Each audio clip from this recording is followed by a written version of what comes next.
Sejam todos muito bem-vindos ao Samaritando, um podcast conduzido por nós, samaritanas, e voltado para toda a família maçônica. Aqui nós abrimos o espaço para o diálogo, valorizamos histórias e compartilhamos o conhecimento que só engrandece a nossa caminhada. E hoje nós temos um convidado muito especial. Nós vamos entrevistar o grão-mestre da Grande Loja Maçônica do Estado do Ceará, João Carlos de Oliveira Uchoa. Mas antes de dar as boas-vindas ao nosso convidado, eu queria que a Evelise apresentasse. Por favor, Evelise.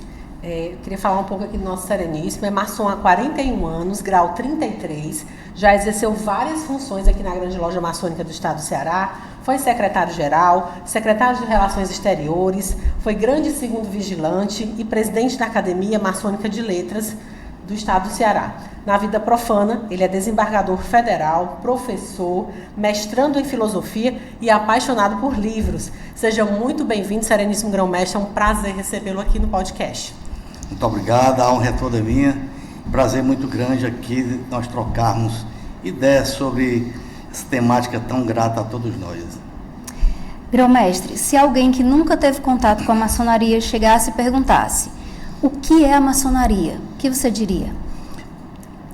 Bom, eu diria que a maçonaria é uma escola diferenciada, mas é uma escola de moral que tem o compromisso de melhorar o homem, comprometida com o aperfeiçoamento do homem e com a finalidade de transformar, de contribuir para a felicidade e para o bem da humanidade. O senhor falou aí, né, o principal propósito da maçonaria na formação do homem. Como é que ele pode tornar o homem, né, um ser humano melhor, tanto na família como na sociedade, no meio em que vive? O homem, estamos aqui no planeta Terra para evoluirmos, né? Então todos nós precisamos nos bolirar, precisamos nos aperfeiçoar, precisamos progredir dentro da nossa feição moral como ser humano. A maçonaria, ela propicia ao homem maçom os requisitos, muitos dos requisitos necessários a esse aperfeiçoamento, a essa progressão no campo moral. Uchoa, então muito se fala também sobre a liberdade, igualdade, fraternidade. Como esses valores são vividos na prática dentro da maçonaria? Esses valores são os pilares da maçonaria, que permeia a maçonaria já desde os seus primórdios, né? Então, esses valores são valores do iluminismo, né, que norteiam o mundo pós-feudal e toda a sociedade moderna e pós-moderna, tá? Então, o maçom, como ele é um auspiciador dos valores morais, ele tem que ter em mente, como subjaz aqui nos postulados maçônicos, ele tem que ter em mente o compromisso com a igualdade. Ou seja, o maçom, ele tem que compreender que o ser humano, né, ele como ser humano, deve respeito ao ser humano que é o seu conviva, tá? E ele não pode se sobrepor a esse ser humano. Então, daí, assim, o grande zelo com o princípio da igualdade, tá? O princípio da fraternidade é exatamente um consectário do princípio da igualdade, porque a maçonaria, né, se ela prima pelo aperfeiçoamento moral do homem, não é? Então, obviamente que ela está dentro do sentimento do homem maçom, esse sentimento de amor fraternal, de respeito pela dignidade do próximo, né? Então, são valores efetivamente muito expressivos e importantes para todos nós maçons, tá? E que são bandeiras da maçonaria desde do seu início, como já falaram, né? E o último postulado aí, dos três que vocês abordaram, é o postulado da liberdade. Sim. Tá? Condição sine qua non para o homem maçom é ele ser livre, ele ser um homem livre e dito livre e de bons costumes, livre da sua consciência, livre no seu modo de pensar, livre no seu modo de agir, tá? E livre para conjecturar os seus projetos e emitir as suas opiniões, obviamente que desde que pautada numa fundamentação consciente, segura e prudente. Esses aspectos da liberdade, da igualdade e da fraternidade são aspectos da vivência diária do homem maçom, da vivência diária de todos nós que cultuamos aí os ideários maçônicos. Sereníssimo, existem termos muito comuns aqui dentro da maçonaria, que é o venerável mestre, né, o grão-mestre. De que forma, você poderia explicar para a gente, de uma maneira simples, de que forma funciona assim, a questão da organização da maçonaria? Essas denominações, essas titulações, elas têm uma conotação muito mais, digamos assim, organizacional, né? Na verdade, o maçom, como todos nós estamos sob o palio da igualdade, nenhum maçom é superior ao outro, como nenhum ser humano é também superior ao outro. Nós temos muito respeito por isso aí. Mas, para fins de organização institucional, alguns maçons ocupam determinadas funções, determinadas tarefas organizacionais, tarefas administrativas. Daí ter a necessidade, como em toda instituição humana, né, de uma pessoa ou um grupo de pessoas que desenvolvam essa instituição, no caso nosso aqui, a maçonaria, né? São gestores. Por uma necessidade e uma conveniência institucional, é aquela pessoa a quem é destinada a administração de uma grande loja. O venerável mestre, por sua vez, é aquela pessoa eleita, identificada como capaz e habilitada para gerir uma loja maçônica. Tá? Perfeito. E qualquer homem pode ser maçom? O que se espera de um homem que quer ser maçom? Primeiramente, ele tem que ser convidado para integrar a maçonaria. A pessoa não se oferece à maçonaria. Sim. Ele é identificado como um ser, né, um homem que tenha qualidades, requisitos mínimos necessários à convivência no ambiente maçônico. Tá? Aí disso advém outros requisitos, como por exemplo, para ingressar na maçonaria, o homem ele tem que ter a crença, né, em Deus, por exemplo, né?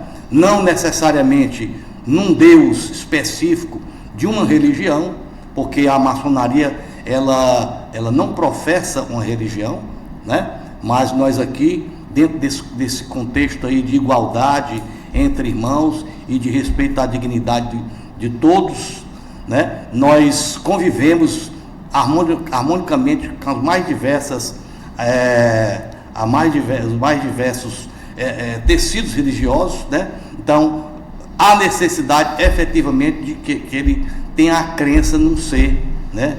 Num ser supremo. A gente sabe, Sereníssimo, que muitas ações sociais são realizadas pela grande loja, pelas lojas maçônicas, mas muitas delas acabam não chegando para o público, para o grande público, não é de conhecimento do grande público. Por que a maçonaria muitas vezes realiza esse trabalho social, trabalho filantrópico, sem estar muito em busca da publicidade? Nós maçons, nós atuamos seguindo uma máxima, que é uma máxima bíblica, né? De que quando prestamos uma atividade, quando nós praticamos a caridade, né, essa prática ela deve ser discreta. Não há necessidade de se alardear que você está exercitando, praticando determinada medida, determinada atitude ou determinada campanha em favor de A, de B ou de C, né?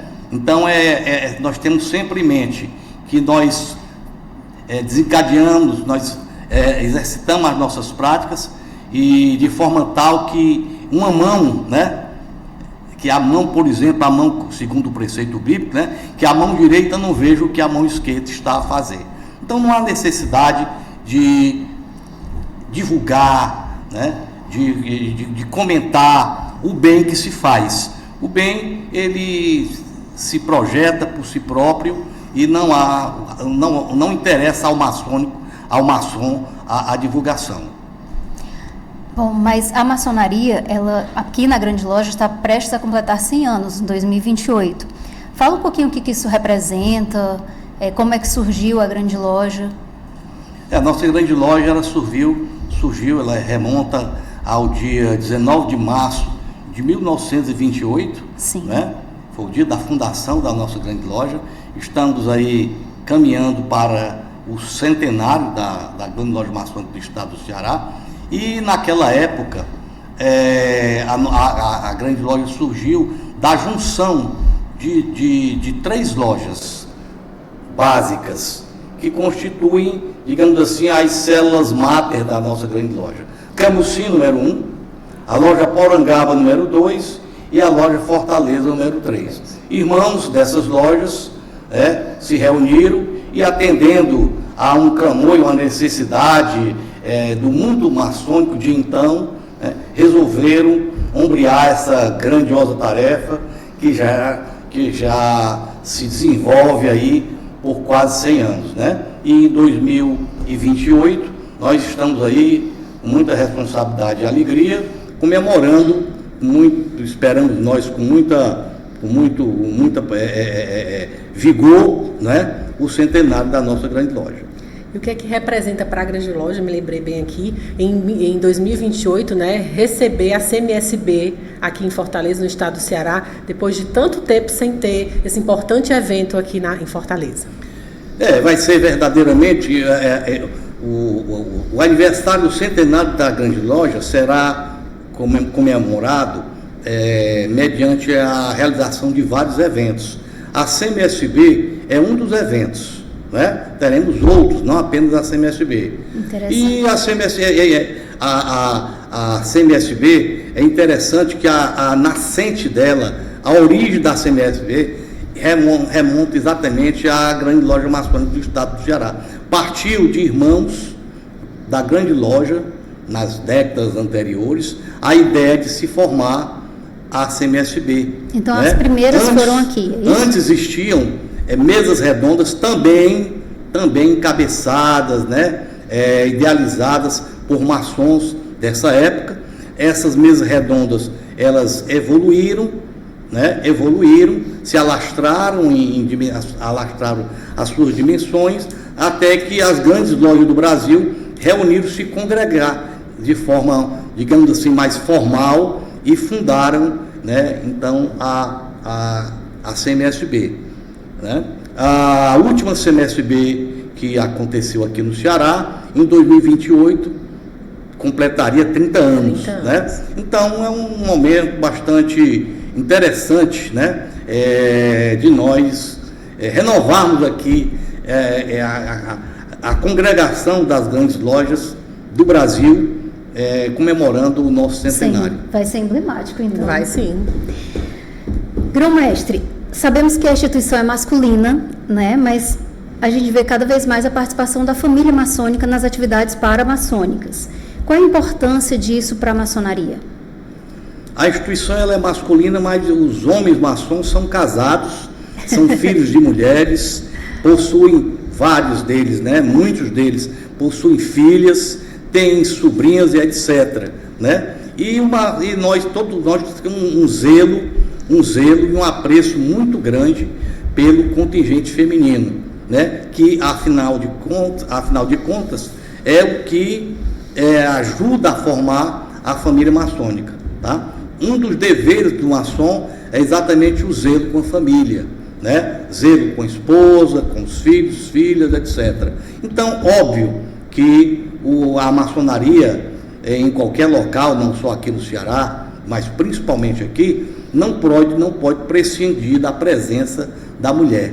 Né? A mulher, com a sua inteligência, com a sua criatividade, com o seu companheirismo, com a sua meiguice, ajuda e muito a praticarmos e a desenvolvermos os ideais maçônicos. O senhor acredita que é possível dizer que com a maçonaria mais próxima das famílias, né, com a participação das mulheres, dos filhos, dos familiares, se torna uma maçonaria mais próxima também da sociedade? Sim, porque a família ela é a célula máter, né, da sociedade.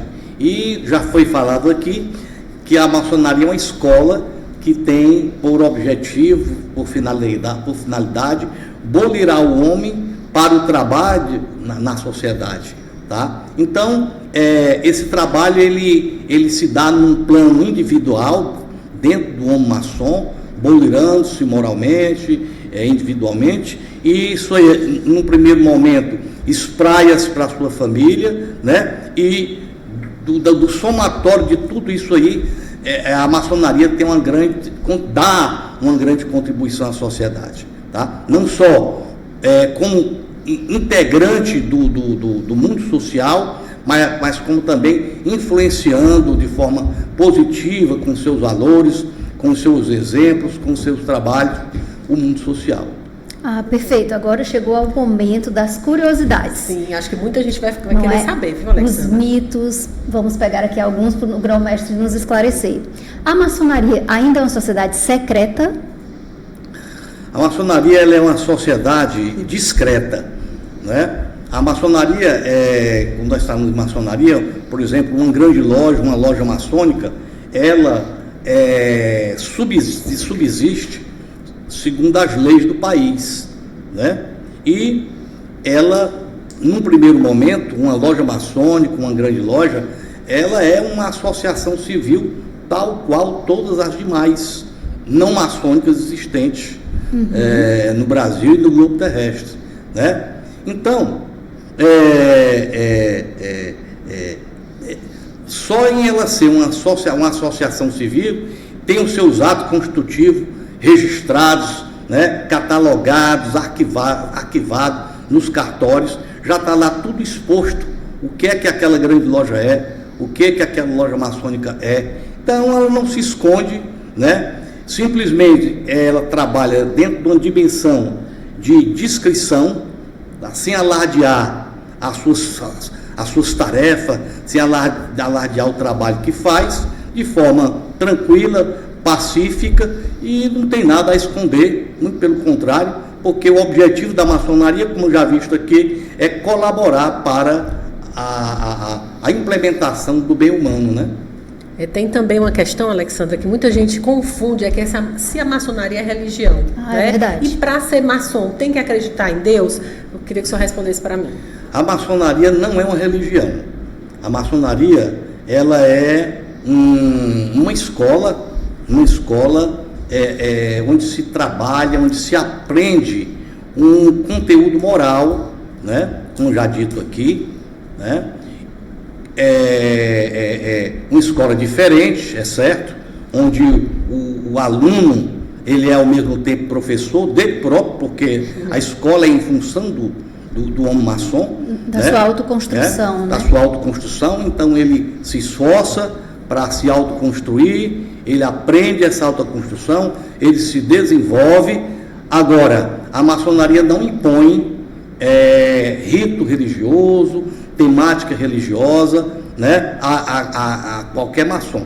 O que a maçonaria exige para o seu ingresso é que o homem que se proponha a ingressar no meio maçônico é que ele tenha a crença num ser superior. Perfeito, tá? Perfeito. Independentemente de catolicismo, de protestantismo, de hinduísmo, etc.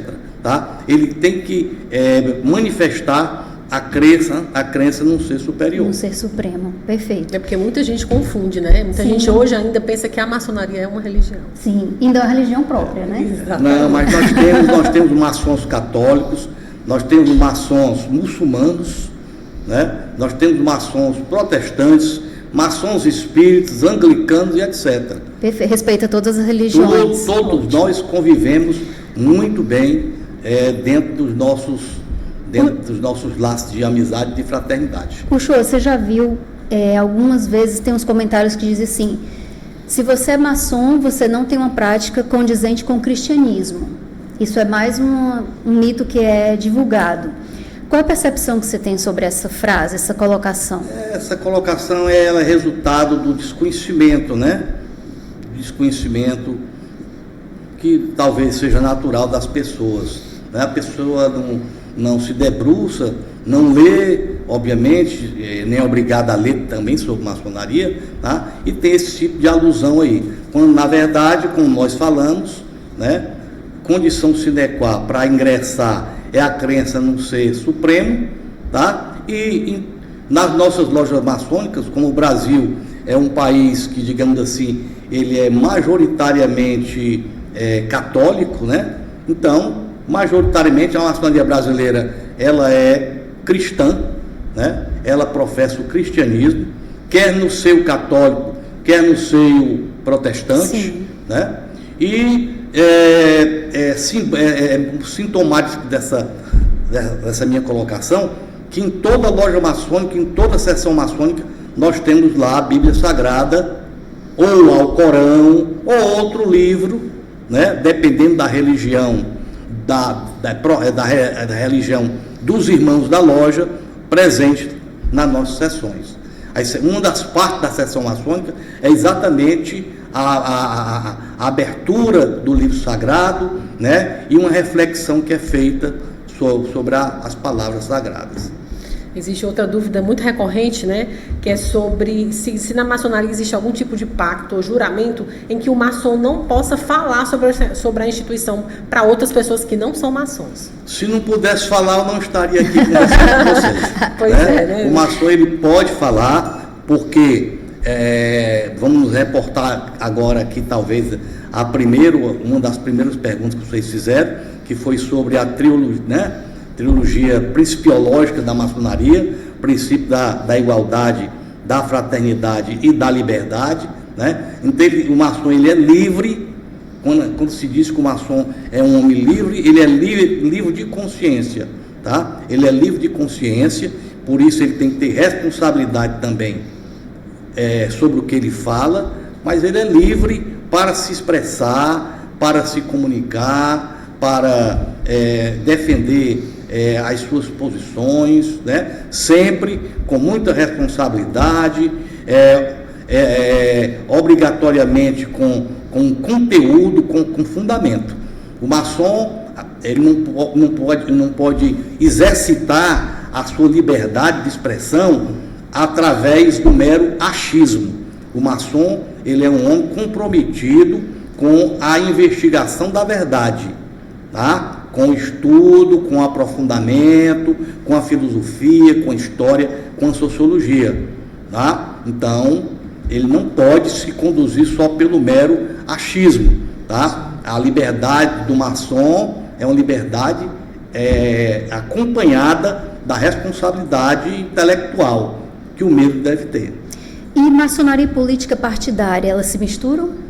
Não, maçonaria não se mistura com política partidária. Aliás, nas nossas lojas maçônicas, nós não discutimos política partidária. Muito embora cada maçom, como ser humano que possui a sua dimensão política, né? Essa conotação política do homem, ela é muito antiga, remonta a Aristóteles, né? O homo politicum, tá? Mas dentro de loja maçônica não se debate política partidária, tá? Não se debate política partidária. Cada um tem os seus pontos de vistas, tá? Mas se resolve dentro do campo da educação, de forma ordeira, né? Sem a discussão político-partidária. Perfeito. Tem uma pergunta também aqui, Alexandra, que sempre desperta muita curiosidade no público em geral, né? Que é por que tantos símbolos a maçonaria tem? O esquadro, o compasso, o avental, né? Aquele símbolo com o G. Por que, Sereníssimo? O que é que eles representam? O que é que você pode dizer para a gente sobre eles? Nós já foi falado aqui várias vezes que a maçonaria é uma escola, né? E como é escola, toda escola ela tem digamos assim, um projeto pedagógico. Esses símbolos fazem parte do projeto pedagógico da maçonaria. Os símbolos são as formas do aprendizado. Cada símbolo tem uma significação, cada símbolo expressa uma ideia. E isso aí faz parte do conteúdo programático, né, do processo pedagógico dessa escola moral maçônica. Agora, falando um pouquinho do maçom Uchoa, tá certo? O que a maçonaria mudou no Uchoa Homem? Não estamos falando do Uchoa Grão-Mestre, o Uchoa Homem. O que a maçonaria contribuiu? Quando eu ingressei na maçonaria ainda há algumas décadas, né, apesar de eu ser uma pessoa ainda relativamente nova, né, mas eu entrei novo na maçonaria, tá? Então a maçonaria, eu sempre gostei de estudar, de ler a maçonaria, não tanto quanto eu realmente preciso, né? Eu acho que preciso ler e estudar muito mais ainda, mas sempre eu sempre me mantive próximo da leitura maçônica, do estudo dos temas maçônicos. Isso aí, como é uma escola que busca o aperfeiçoamento humano, eu penso que eu usufruí muito dos ensinamentos maçônicos na minha caminhada como ser humano, como pessoa, né? Eu procuro introjetar de forma muito consciente e responsável os princípios maçônicos, né? E me policio muito quanto ao exercício desses princípios, de forma que eu penso que ganhei muito como pessoa e como homem a partir do momento em que eu decidi aderir ao ideário maçônico. Complementando a sua pergunta, Alexandre, agora eu vou perguntar para eles como é o Uchoa Grão-Mestre, né? O que representa, o que é o cargo de Grão-Mestre traz para o Uchoa? Traz responsabilidades, traz poder, como é esse misto de responsabilidades também, de uma certa forma, traz muitos aprendizados, né, com o cargo? O cargo, ele realmente, ele traz muitas responsabilidades, né? E as responsabilidades sempre nos ensinam muito, tá? Quanto ao aspecto de poder, eu não consigo vislumbrar essa dimensão de poder no exercício de cargo de grão-mestre, tá? Eu vislumbro muito mais uma dimensão de dever, né? De dever, de missão a ser cumprida, de compromisso, de trabalho, tá? E nunca incutir na minha mente exercitar poder enquanto grão-mestre. É um grande trabalho de liderança, né, Sereníssimo? Trabalho de liderança, mas é um trabalho que é facilitado, porque o grão-mestre, ele não é um líder isolado. Sim. Ele é um líder, né, que está ali acompanhado de vários outras centenas de líderes. Sim. Né, e todos colaboram, todos contribuem com seus pensamentos, com suas ideias, de forma fraterna, amiga, né, e amável também, tá, buscando o progresso, a continuidade da nossa grande loja e da maçonaria brasileira e da maçonaria universal. Então, o grão-mestre, eu não encaro o grão-mestrado como uma missão de poder, mas uma missão de trabalho, um verdadeiro sacerdócio, né? Que, aliás, a minha vida privada, eu desde muito cedo que eu exerço atividade do campo público, né?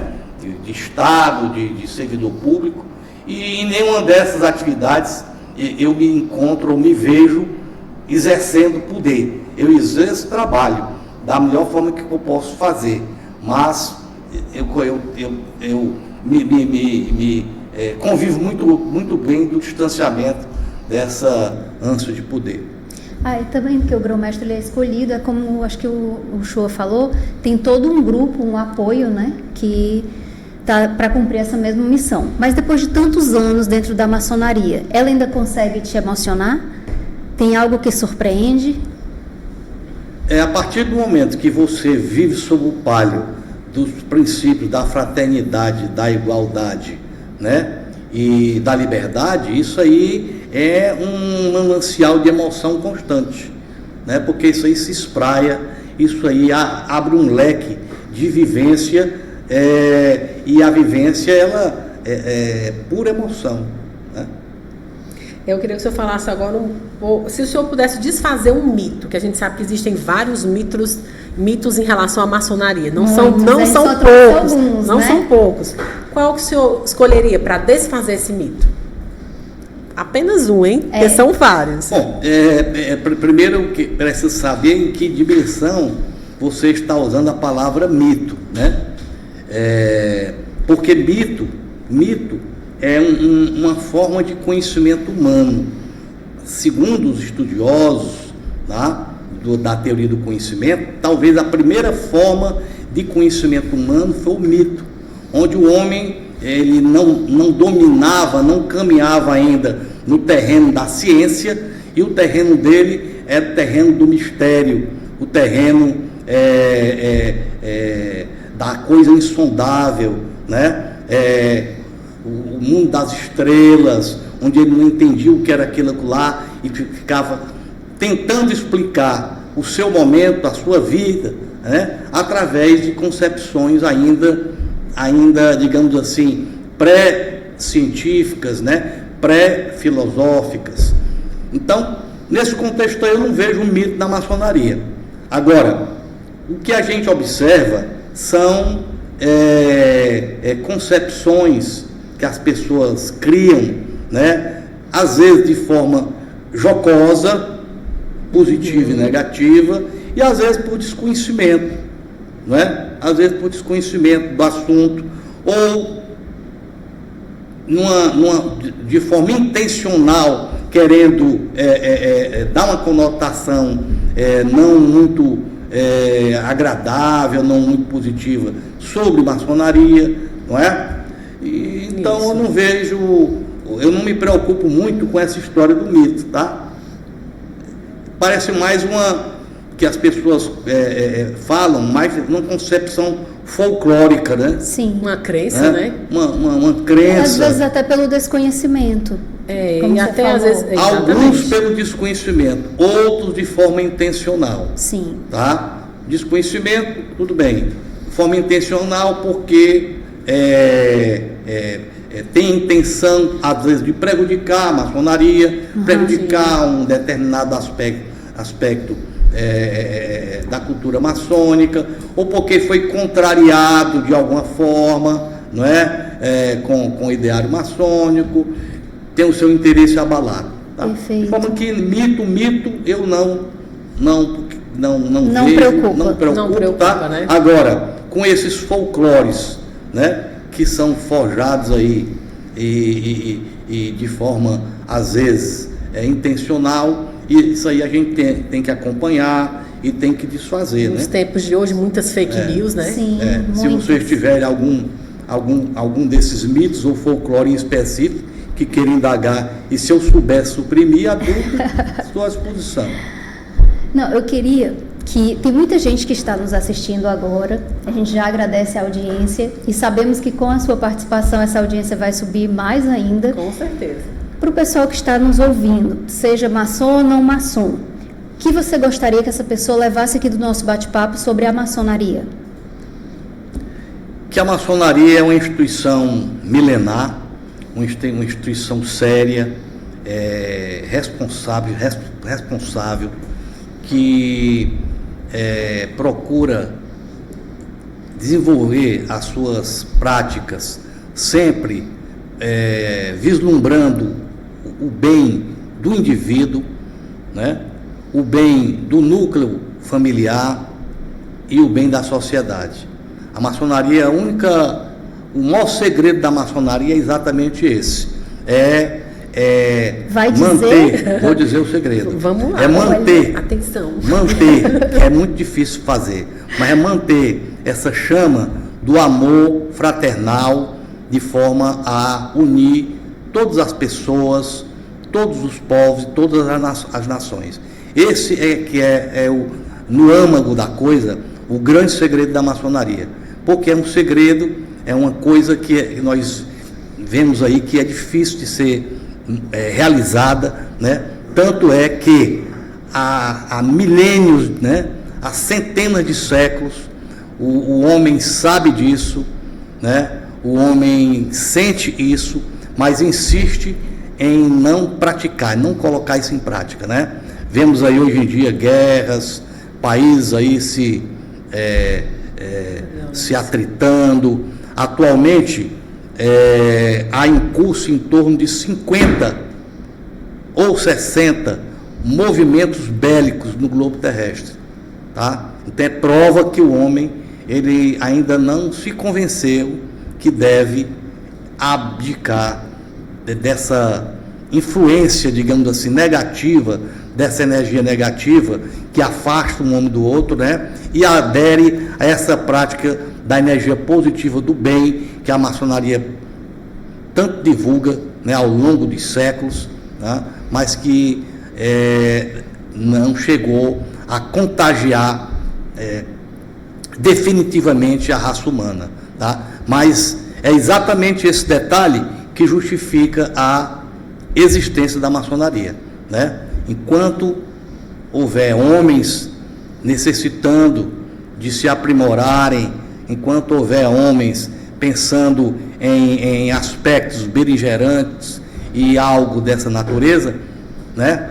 Aí estará a maçonaria persistindo nessa mensagem da paz universal e do amor fraternal em todos os povos, em todas as pessoas. Muito interessante. Muito bacana. Bonito isso. Sereníssimo, e para finalizar, queria que o senhor falasse que maçonaria que o senhor pretende deixar para as próximas gerações. A maçonaria que nós pretendemos deixar é a maçonaria que é conscientemente realizada, praticada por todos os maçons, né? A nossa ideia sempre e sempre foi a ideia da evolução, do crescimento pessoal, não é? E o nosso dia a dia, ele persegue exatamente esse aspecto, né? Do convencimento, do trabalho individual do homem maçom em prover da sua própria evolução e da sua conscientização, em que ele, desenvolvendo esse trabalho, ele pratica o bem para si, pratica o bem para a sua família e pratica o bem para a sociedade e para a humanidade em geral, tá? Então essa é a maçonaria que todos nós maçons, não só eu, mas que todos nós maçons almejamos deixar para os nossos sucessores. Uchoa, muito obrigada pela participação. Foi um prazer ter você aqui esclarecendo esses pontos da maçonaria, trazendo esclarecimentos sobre esses folclores. Enfim, foi um bate-papo muito interessante. Obrigada pela presença. Se você quiser dar umas considerações finais para o nosso público, fica à vontade. Eu agradeço aí a participação, agradeço muitíssimo o convite, né? E no próximo dia 20 de agosto nós estamos celebrando aí com muita alegria, né, o Dia do Maçom, ok?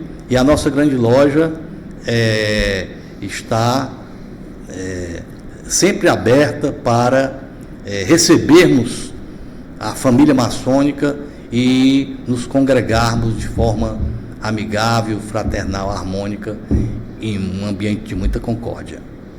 Obrigada, Sereníssimo, pela sua participação. Quero agradecer a todos que estão aqui nos acompanhando e lembrar que todos os episódios do podcast Samaritando podem ser conferidos no canal do YouTube glmstv.com.br, ou também você pode acompanhar tudo que se passa, tudo que acontece, os principais assuntos da Grande Loja Maçônica do Estado do Ceará, no Instagram, @glms1928. Não é isso mesmo, Alexandra? Isso mesmo. Muito obrigada por ter ficado até aqui, conhecido um pouquinho mais dessa instituição centenária, focada no bem, no propósito humano.